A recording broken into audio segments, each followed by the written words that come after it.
Keep watching. Do you know that there is a publishing company that wants to make life easier for you as a writer? This publishing company is called World Inkers Printing and Publishing. We publish in all different languages, and we're looking for writers of all genres, all formats. We're looking for scholars, ghostwriters, playwrights, poets, short fiction, novelists, you name it. We're looking for anybody who is interested in writing and the craft of writing to be in touch with us. You can reach us at info.worldinkers@gmail.com. With World Inkers Printing and Publishing, you do not require a lot of money to publish with us. Contact us to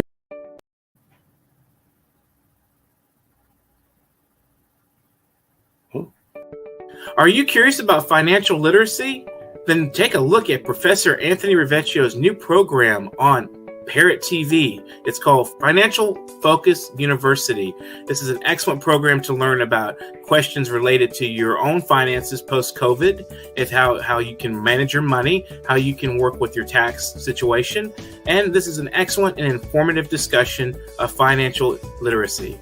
With Professor Anthony Rivecchio, your financial problems will be solved at Parrot TV with Financial Focus University. I lost it. Hello, Carlo Parcelli here. Dustin Pickering is on assignment. He won't be with us today. And today I'd like to discuss the latest revelations around Joe Rogan. Actually, we're going to do a little pop history today. Joe Rogan is being courted, or was briefly courted, by the far right. I know we've been listening to foolish people like Jimmy Dore, who claimed that Joe Rogan was on the left, but I'd have to say this latest revelation of $100 million offer from Rumble, which is largely funded by a right-wing gentleman named Peter Thiel, a right-wing libertarian, is revelatory in the sense that it kind of puts the lie to the lefty connection. Now anybody with a little common sense knew that was just nonsense. There's nothing left about Joe Rogan. He's not informed enough to be a leftist. And that's by his own admission. That's by his own admission. I probably the clearest example I could give of this guy not having a clue about what he's doing, and let me just add here now, not having a clue is what makes him so popular, because the American population so propagandized for so long, for its entire existence, has never had a clue. It's been among the most stupid, misinformed groups of people ever imaginable. Even Alexis de Tocqueville back in the early 19th century saw that. So the fact that Joe Rogan would have a large audience is just a reflection of the quality of the audience, which is pretty low, very low. The best example I could give, and I had it up on my screen until just a moment ago, and then of course me and my own ignorance about technology lost it, is the example of Yeonmi Park. Now Yeonmi Park, let me explain. She's a liar. She's like the Cupid doll for capitalism. She's claims to be a North Korean defector, though her story keeps changing and the details keep changing. And she does lectures. You can have her out to your Bible class or your religious congregation to tell you about the horrors of North Korea, the absolute horrors of North Korea, beyond your belief. Rats eating children, children eating rats. It's just a hellhole there, so according to her. Well, Joe Rogan had her on, and if you watch that tape, I don't know whether he was mesmerized by her boob job. I can't say. I mean, she had plastic surgery done. She's had plastic surgery obviously done on her face and everywhere else. So I don't know whether he's mesmerized by that or whether he's just as stupid as he sounded. And he swallowed every absolutely unbelievably far-fetched, fanciful story she could come up with. She couldn't get too far from reality for Joe. He was just mesmerized by her.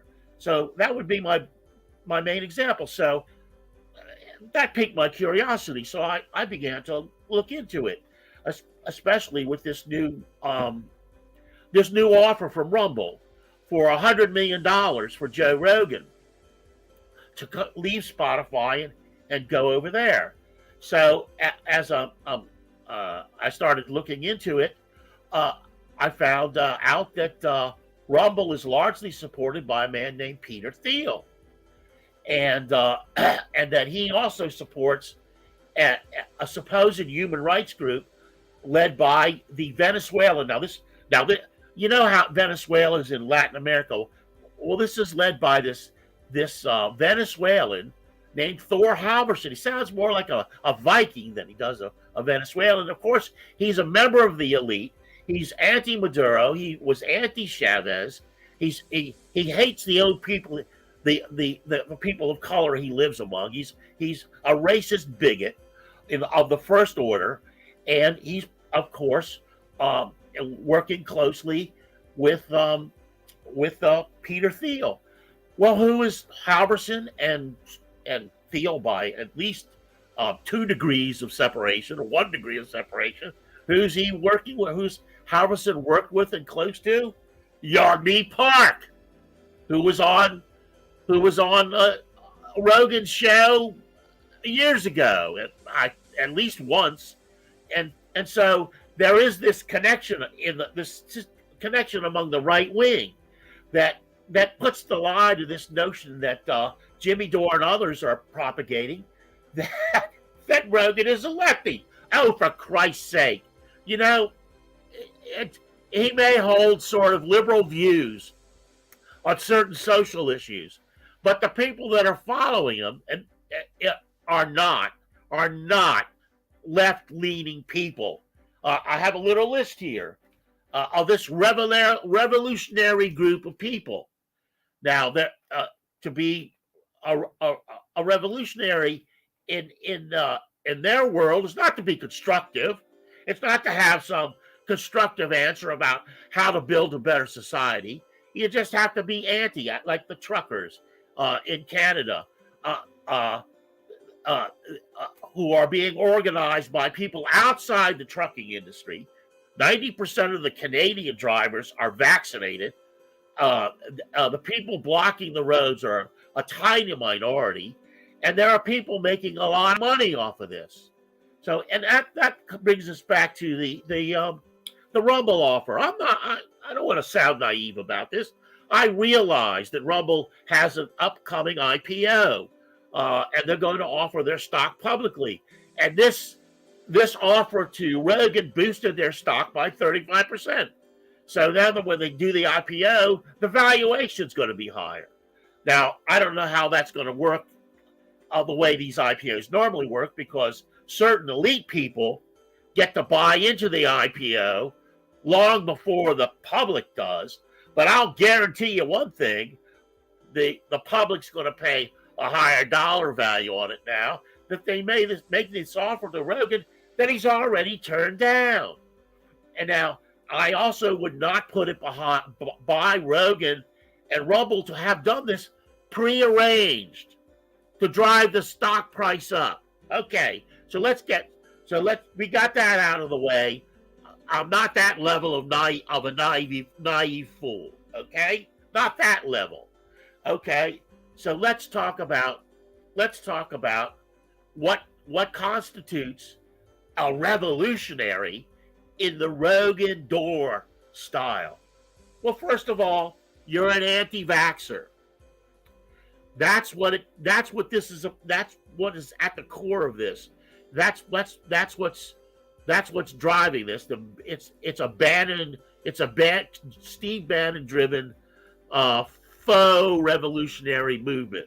that people, unbelievably, people like Jimmy Dore and even Max Blumenthal, Glenn Greenwald have bought into. The article that I lost here was by Max Blumenthal.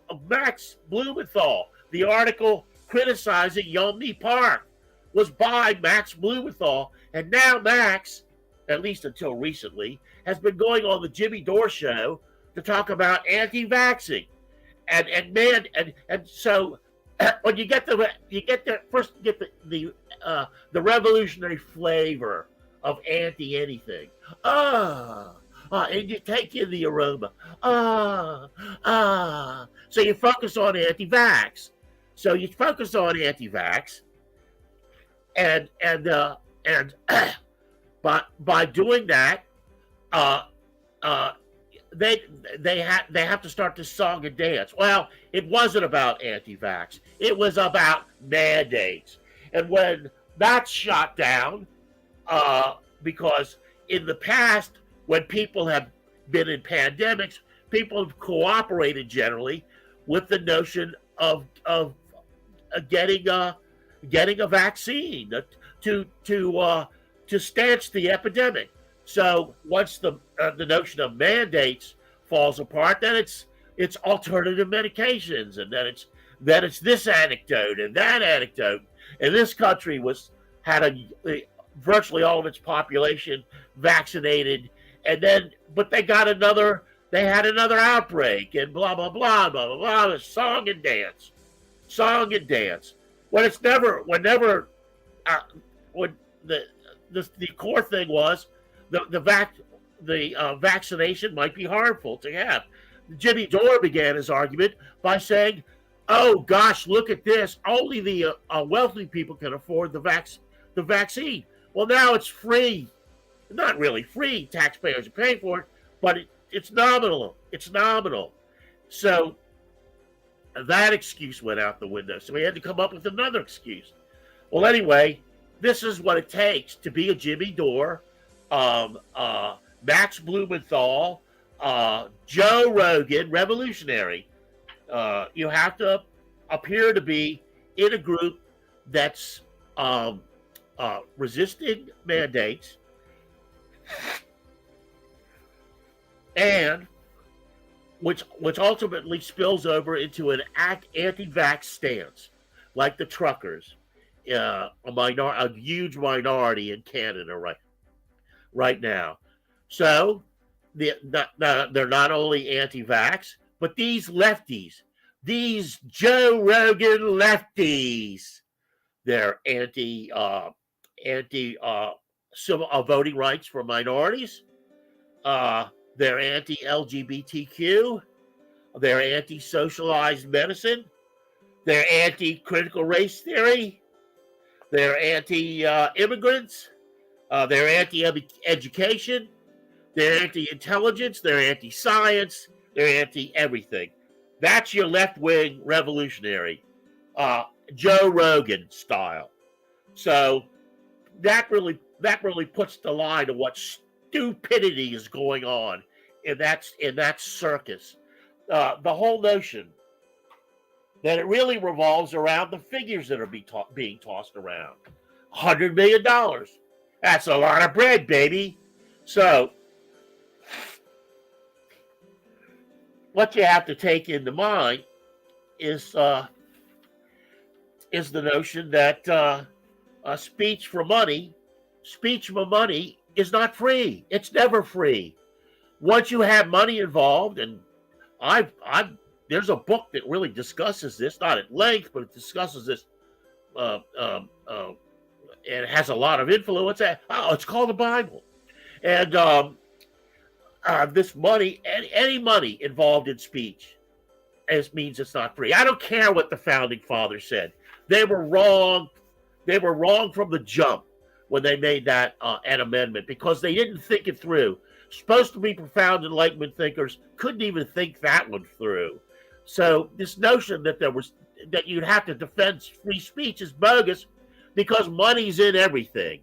Money's involved in everything, and nothing is free where money is involved, especially money to the tune of $100 million.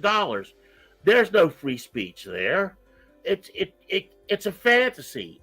That ship sailed probably several thousand years ago, at least, if not more.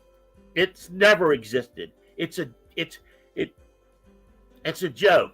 The fact that speech is not free where money is involved has the same purity to it as Proudhon's property is theft. I know that's a quote that people have difficulty getting their head around, but the fact of the matter is that he's right. He's right. It's not a matter of discussion. It's when you think about it, that's a compromise with money that we have to make. So this whole notion that Joe Rogan is somehow a lefty, that somehow he's on the side of some revolutionary group of people, is totally absurd. What we're basically doing, and God bless him, he just turned 93. Noam Chomsky is right. I mean, Noah spent a lot of his late capital talking about the dual apocalypse, the dual secular apocalypse we now face. That religion has had, the great theologians of the world have had like several thousand years to figure out. Well, not in the West, I would say, at least since Galileo on. But they have not. You have to excuse me. This is a necessity, so I keep babbling here. But that Galileo on, and that is that we were with the age of enlightenment, the acceleration of the scientific method based on mathematical propositions. We have accelerated the end of the world, and we've done it in two ways. It has nothing to do with the Bible. But it has nothing to do with John of Revelation. It's just simply that we have nuclear weapons, which can wipe us all out, and every little squirrel in my neighborhood along with me, and we have climate change. And Chomsky's been focusing his latter years on those two, but he has also spent a considerable amount of his intellectual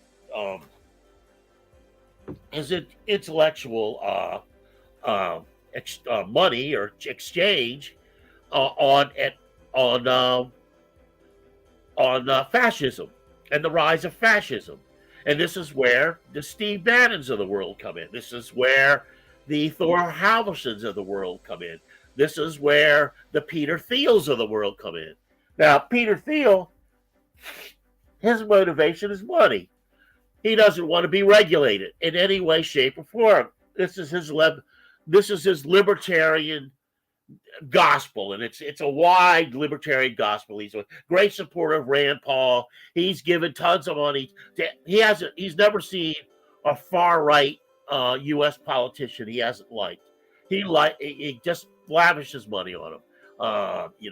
The names are legend. Donald Trump, Ted Cruz. I don't have to go through the litany of assholes, but that's what Peter Thiel does. Anybody that's going to deregulate, which is going to mean more money in his pocket, less money in Joe Rogan's audience's pocket, that's what he's for. And people like Bannon have done a marvelous job of flipping the narrative so that people who are getting their pockets picked are like going into these huge crowds. The Romans, pickpockets back in the days of ancient Rome were called sparrows. Actually, that's not that. They were called sparrows in Victorian times too, Victorian England, and that is because they flit around, they pick people's pockets, and they do it so subtly that, of course, you don't notice it, like a sparrow picking up a tiny crumb. And that's exactly what Joe Rogan does. That's exactly what Peter Thiel does. They want deregulation. so that they can increase their power and their wealth. Jimmy Dore and Max Blumenthal and Glenn Greenwald, another person who got onto the no mandates anti-vaxxer wagon, they rail against Bill Gates. They rail against Pfizer. They rail against Bezos. They rail against all of these wealthy dudes. Their names are legend too. But the fact of the matter is that that's the category that the people behind the anti-vaxxers fall into, and that's what Bannon is tapped on. And he's making, to my mind, he's making the Greenwalds and the Blumenthals and the Doors of the world look like idiots, and they've become laughable. You go on Jimmy Dore's site, and it's all about personalities now. Neil Young did this, and Joni Mitchell did that, and they slandered Joe Rogan by bringing out his videos where he used the N-word over and over again. What an awful thing to do! And this is right after Jimmy Dore put together a slanderous piece against Neil Young's supposed anti-science stances, or his supposed racism, or whatever was in his mind. He did this exactly the same thing. So that arena is like as old as P.T. Barnum. That's where money will take you. Absolutely nowhere. If you want to talk about free speech, you can't have money involved at all, because that's what you end up with. You end up with this TMZ or whatever that gossip show is called, bullshit kind of discourse, when fundamentally people's lives are at issue. Fundamentally, it's life and death. And it's as though the anti-vax movement in this country they don't have the guts to do what the Japanese do, and that is hotty-catty, and that is disavow themselves. They just want to go into an ICU and lay there gasping for breath, thinking, oh shit, I should have got the vaccine, because I would have been 97 times more protected for not getting the vaccine. Oh gee, and I'm sorry I caused the U.S. taxpayer another couple of $100,000 by not getting the vaccine, because I'm an asshole listening to another self-professed asshole like Joe Rogan. So that might be all I have to say on the topic. Let me see. Let me check my notes here for a second, because I'm trying to do this all from memory, and I tend to forget certain aspects of it.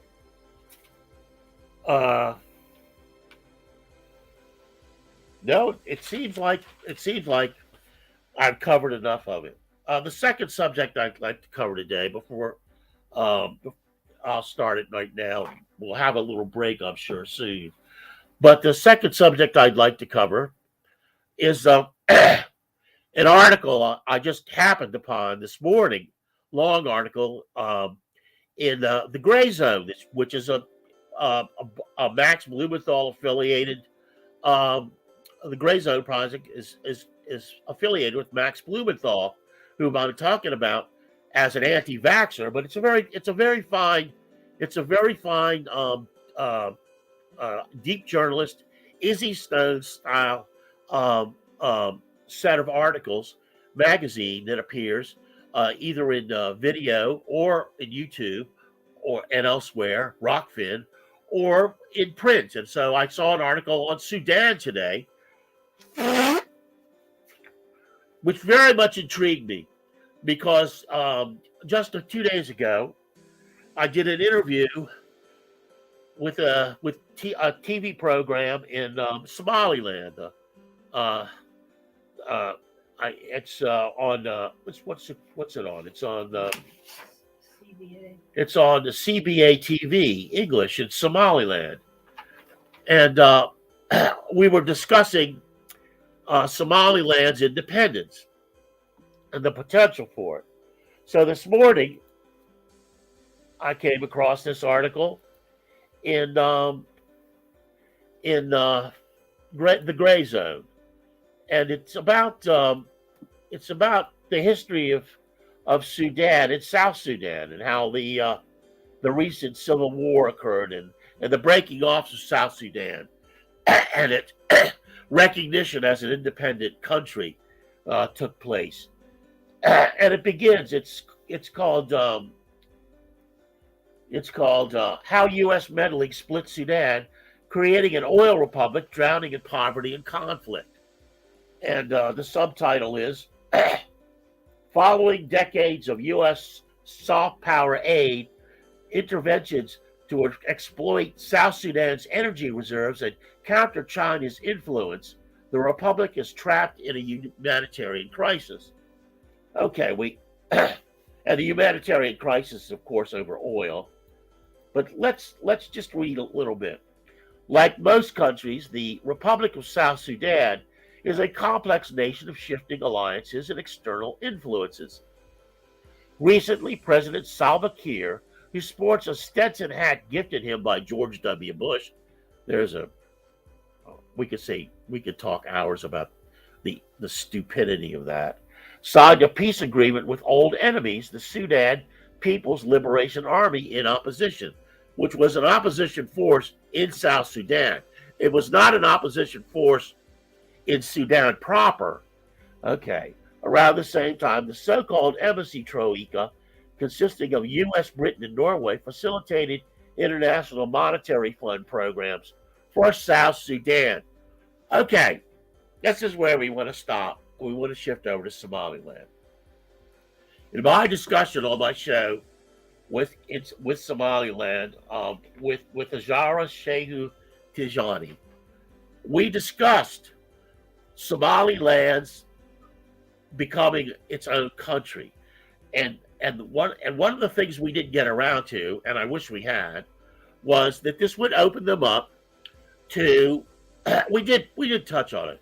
This would open them up to World Bank, the World Bank IMF loan mill. They would be able to access IMF and World Bank loans. Now, the U.S. congressmen who are U.S. senators who are pushing for Somaliland to become its own country,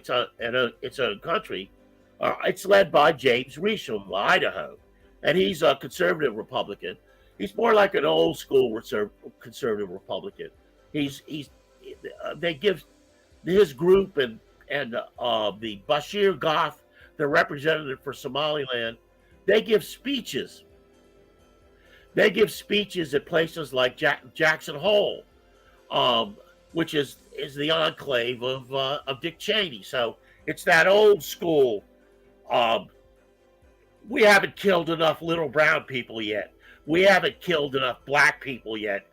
Group of people, really devious, murderous motherfuckers. So that's who James Reese represents. He's also gets a lot of money from Hunt Oil. It has huge amounts, huge interest in Yemen. So I'm going to leap a little forward here. So they're building.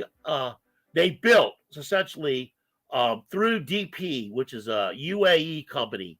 The United States has basically built a deep water port and an airstrip at Berbera in Somaliland. And this the Somaliland people hope will encourage the United States and Great Britain, their former colonizers, to push for them becoming an independent country.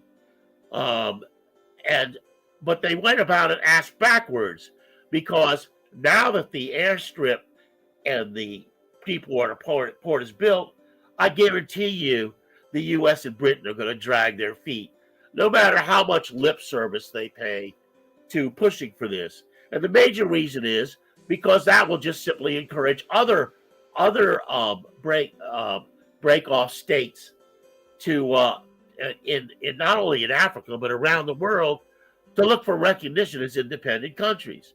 The Basque people, for example, and so on and so forth. I mean, there's so many I can't mention now. So it'd be hundreds, if not thousands. You've got the Kurds, you've got the Uyghurs. Come on now, shut up. The list is too long to talk here. You want to talk a little bit about the Horn of Africa?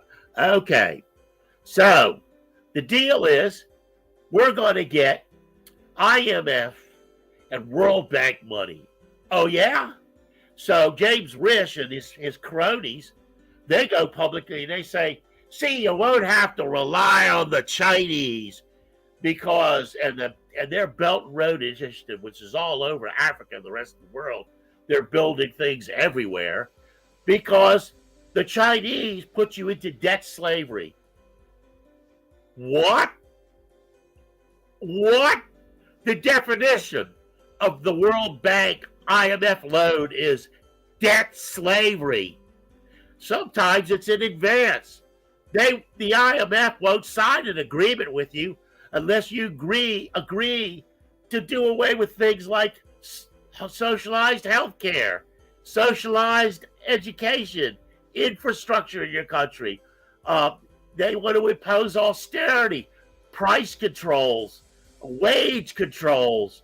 They won't even sign with you unless you sign on that. And Somaliland being the fourth poorest country in Africa, I don't think they can take too much more poverty.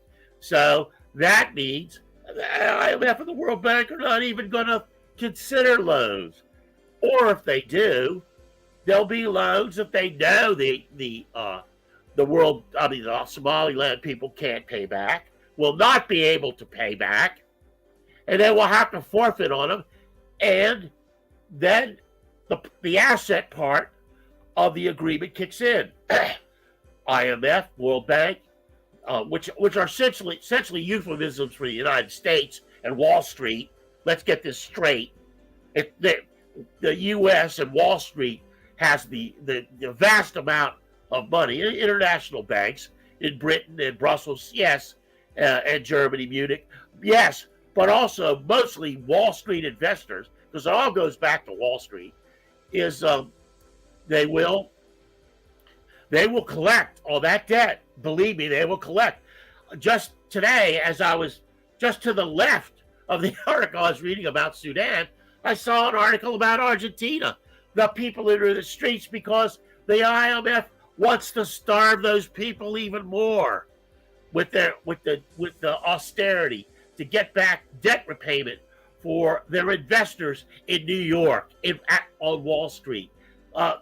Those kind of debts, which are the same kind of debts that would be available to Somaliland or Sudan, South Sudan for that matter, are the same sort of debts that have plunged the southern countries in Europe, Greece, Portugal, to a certain extent Spain and Italy, into austerity that's crippling people. It's making it very difficult for people to live. It's putting people out on the streets. It's creating immense homelessness around the world. So that's what's in store for people with this connection, not only in South Sudan but in Somaliland and also all over the Horn of Africa. And because countries like Ethiopia and Eritrea are resisting this so vociferously, the United States is trying to destabilize them militarily. And that's what's going on now there. So I wanted to get that aspect of things in play because I thought it was very important. And there are two other minor things in the news that I'd like to mention. One is very close to my heart because way back in the 1980s during Iran-Contra, me and my friends of mine and my wife and I, we had a television show on community access, and our focus for a number of years was Iran-Contra because it was the big story. And we work very closely with the Christic Institute. We also work very closely with CISPIS, the Committee in Solidarity of the People of El Salvador. And so we knew all the ins and outs of the litigation. As a matter of fact, as one of our efforts, we read the entire 287-page complaint against the plaintiff's counsel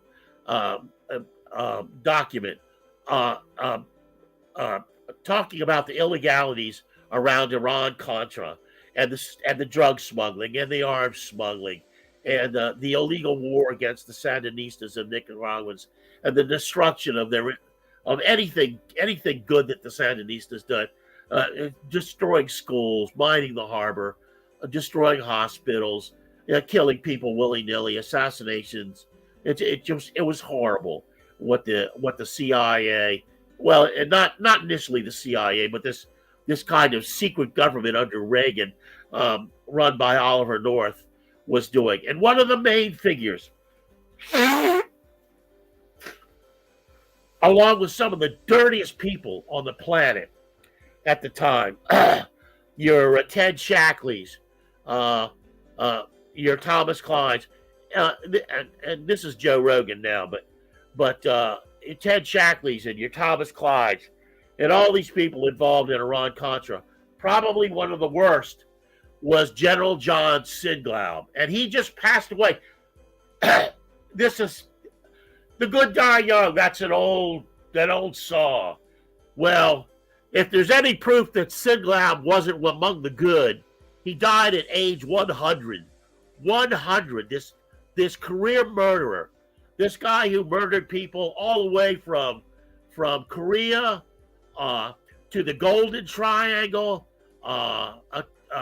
down into Laos, into Vietnam, Thailand, Cambodia. If there was murder to be done, this guy was there. He murdered people all over Central America. He was responsible for creating death squads all over the world in Central America. He was responsible for Roberto Dobison, who killed Archbishop Romero and clergy in El Salvador. This guy was one of the worst people imaginable, and he recently passed away. And of course, the U.S. media, they just lionized it. Now let's not say they made a mistake, or let's not say they censored themselves. They love the guy. This is this guy. Believe me, I was there on the ground, screaming my lungs out about this stuff. I was down on the Capitol steps, filming demonstrations against the wars in Central America that Siglaub was leading. And in the crowd, around the periphery of the crowd, was every police department, every intelligence agency, and you can imagine filming the demonstrators, the people that wanted to bring peace, that wanted the people to live in those countries. And the media, fuck the media. They misrepresented it every time. They lied. They got millions of people killed. They were involved. They abetted the Siglaubs. So we can't really go after just Siglaub. We have to go after the media then, and we have to go after the media now. We have to go after the media with this bogus Russia wants to invade Ukraine. No, the wealthy people in the United States, the arms dealers, the media, they want to sell advertising. They want to sell weapons. One of the big, go back to Somaliland. What's the arrangement about? The arrangement they have with Somaliland is a security arrangement. It's not a development arrangement. It's a security arrangement. They're planning on putting arms in. You know, that's what the deep water base is all about. Ultimately, the deep water port and the airstrip. They tried to fox out people by doing it through DP, the UAE, the big DP national company, development company. And then they tried to say, well, it's just for civilian use. Well, None other than the Wall Street Journal just reported that the U.S. military will indeed be allowed to use the base in Berbera, the deepwater port, and the airstrip. So don't, and the U.S. media, not a word about it. They can't even spell Hargeisa, the capital of Somaliland. You listen to them, and it's the Medellin cartel. They don't even know that their own drug dealers, the Medellin cartel, associated with their own intelligence agency, the Central Intelligence Agency, are smuggling drugs to their own children. And they don't care. They don't admit it. They'll hide it forever.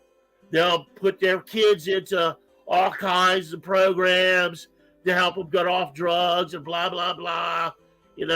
But they'll never make the connection that we have this media outlet much bigger than what I can manage here, but we're never going to mention that my son or daughter died because of what the CIA is doing, what Gary Webb exposed, what John Singlaub helped do with John Hall in North Costa Rica smuggling drugs and arms.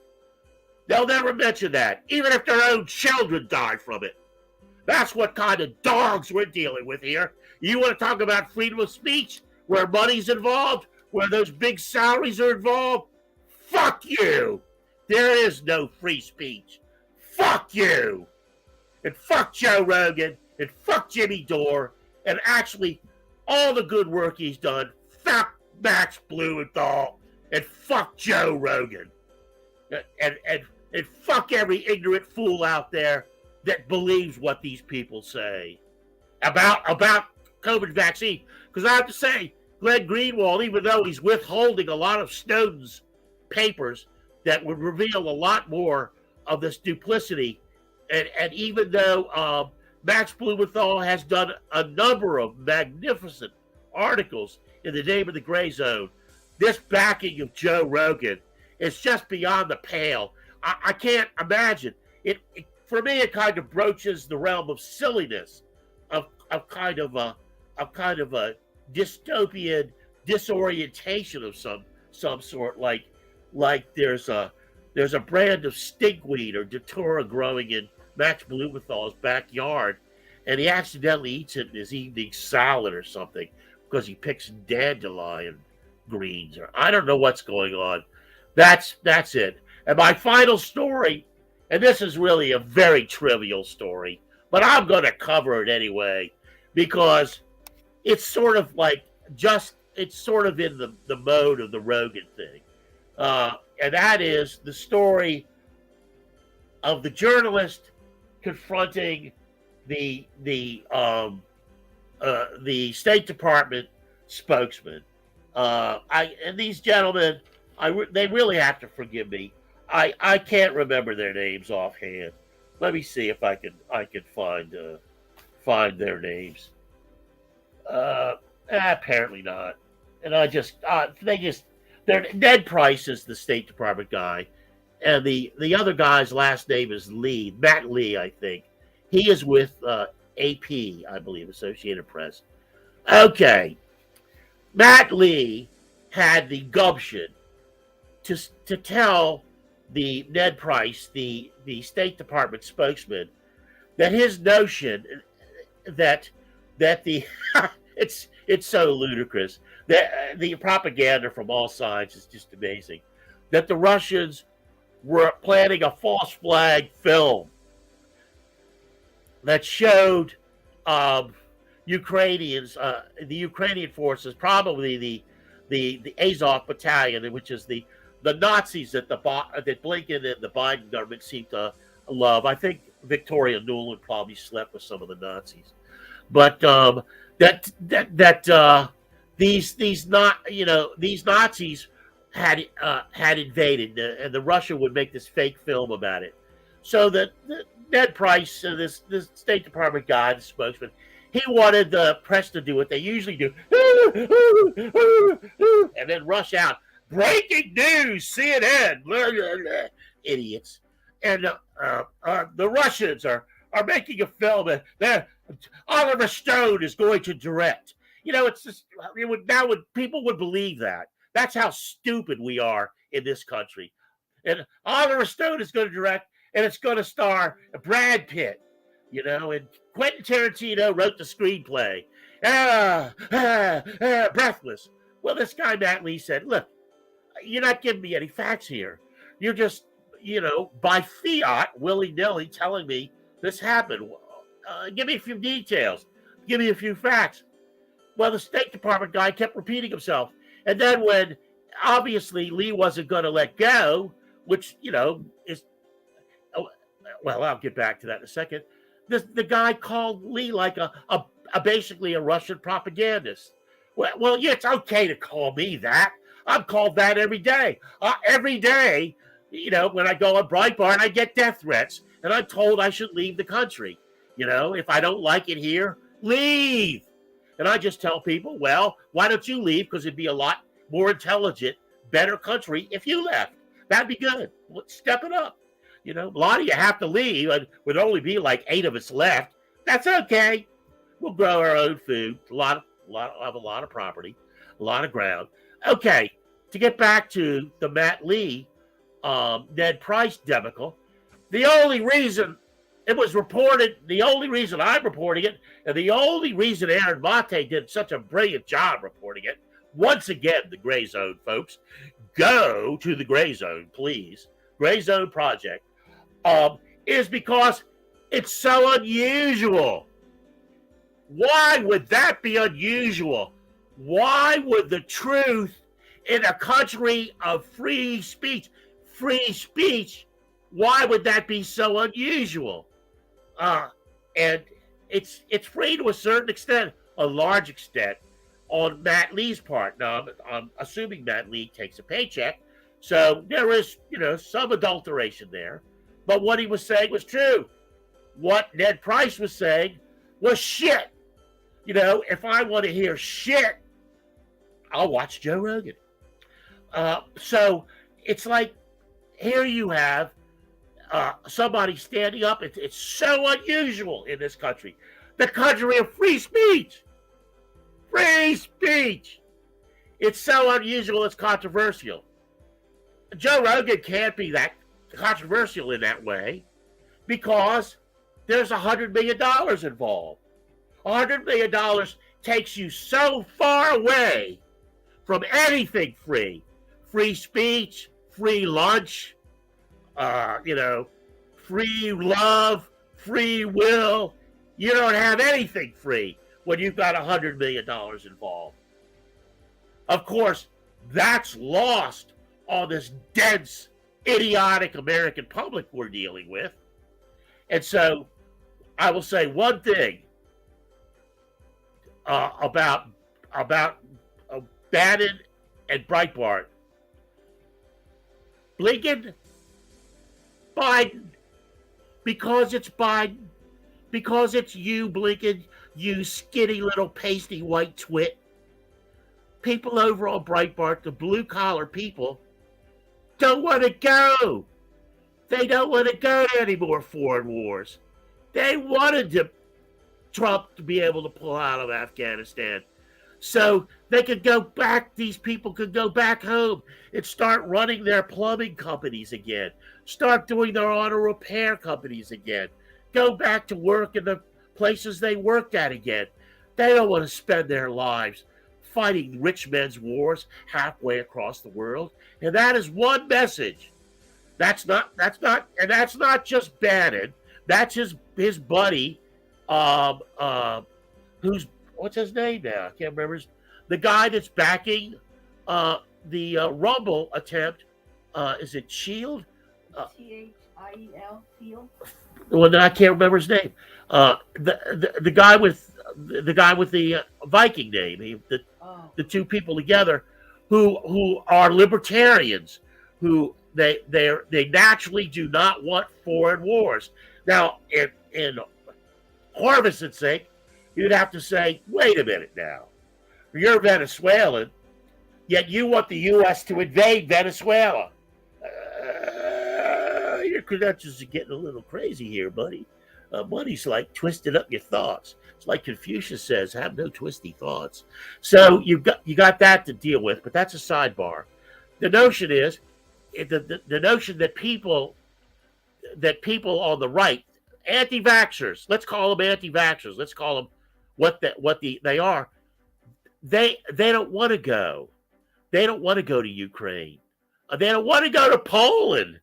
They don't want to be stationed in Poland, no matter how many Nazis are in Poland, how many anti-Semites are in Poland, their brethren.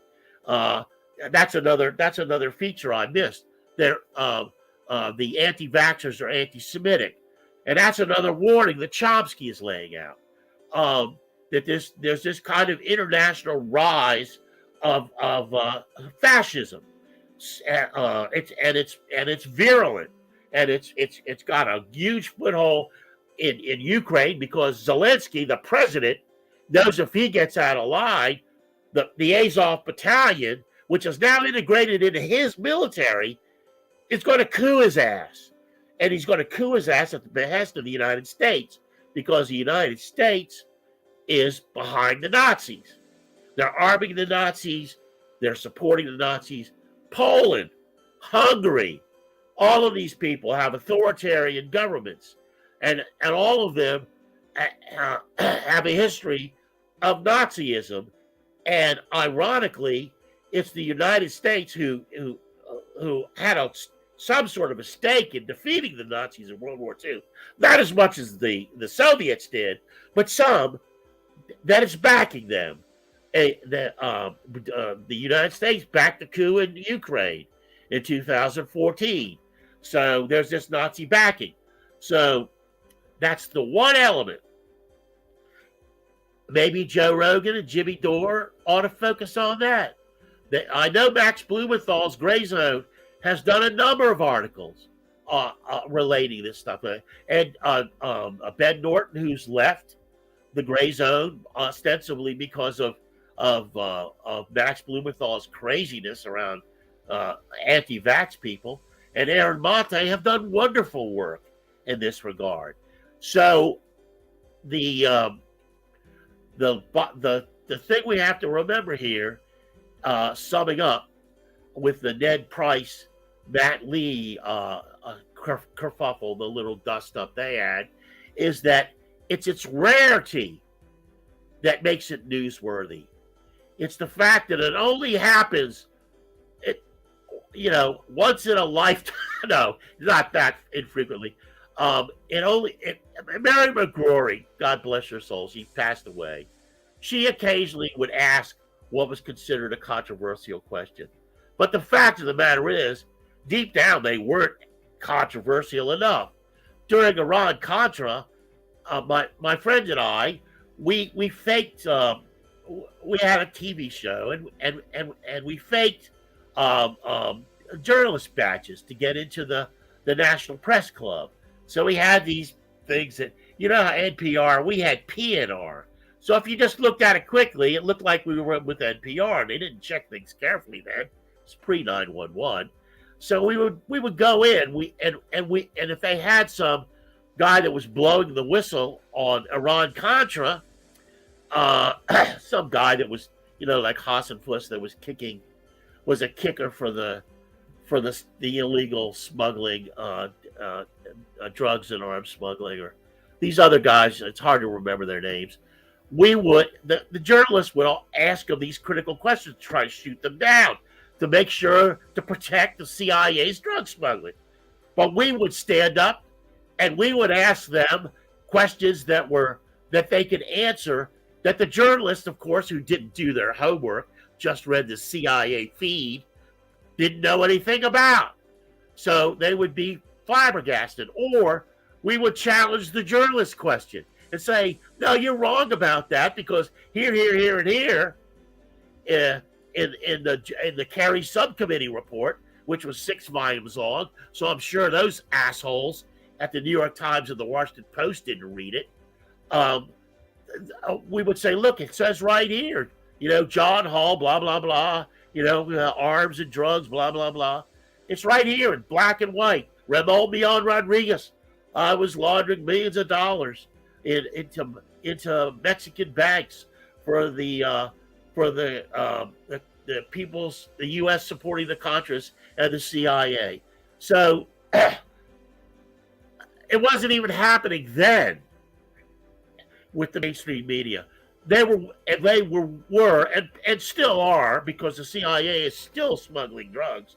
I mean, they lost their drug conduit in Afghanistan now for opium, raw opium, but they're looking elsewhere.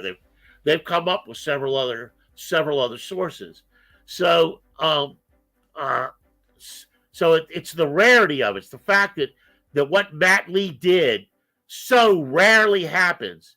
And that so much puts the lie to this notion of free speech. Please don't use that when you're talking about America.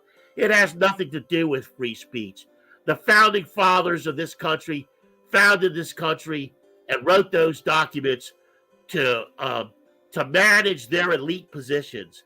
They built this country on imperialism, slave labor, and genocide against the native population.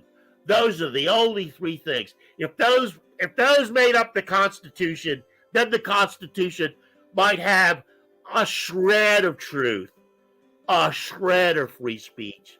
But if it doesn't include imperialism, genocide, and slavery, it's bullshit. It's bullshit. Thank you so much for your time today. Let me just finish with, fuck Joe Rogan. Have a good day.